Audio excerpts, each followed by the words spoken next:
Voici l'exine ou l'éléxine appelée communément l'arme d'ange. C'est une plante couvre-sol qui peut remplacer le gazon à l'extérieur, mais sachez qu'à l'intérieur, c'est une plante qui se plaît très bien et qui peut remplacer les mousses vivantes.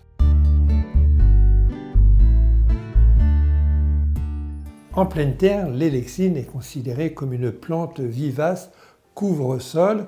C'est une plante qui supporte des températures de l'ordre de -5 degrés. C'est-à-dire qu'à -5 degrés, le feuillage va geler, -10 degrés, les racines gèlent, mais si elle est gelée, eh bien, il faut savoir que pendant l'été, elle est capable de fabriquer des graines qui vont se déposer sur le sol, et au printemps, des jeunes plants vont réapparaître.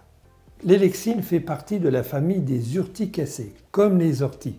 C'est une plante endémique en Corse et en Sardaigne. On dit que c'est une plante tyrrhénienne. Eh bien, figurez-vous, à cause ou grâce au réchauffement climatique, eh bien, cette plante se propage partout.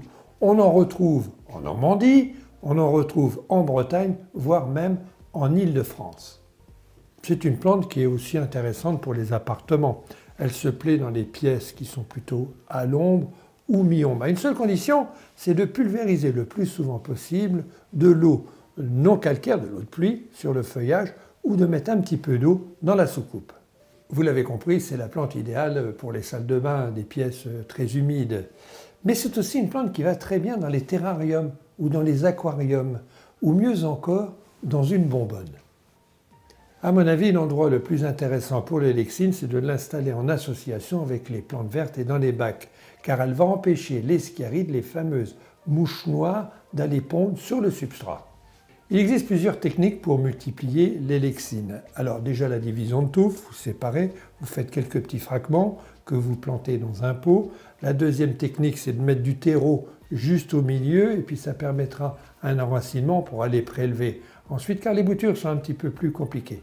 Et puis la dernière technique, la meilleure méthode pour pouvoir la multiplier, vous positionnez une coupe juste à côté ou un pot avec de la terre et c'est la technique du marcottage. Comme c'est une plante couvre-sol, eh bien elle va venir couvrir ce pot et puis lorsqu'elle l'aura bien couverte, lorsqu'elle sera bien enracinée, vous utilisez une paire de ciseaux, vous découpez et ça vous permettra d'avoir plusieurs éléxines et de pouvoir les multiplier soit en appartement, soit les remettre à l'extérieur.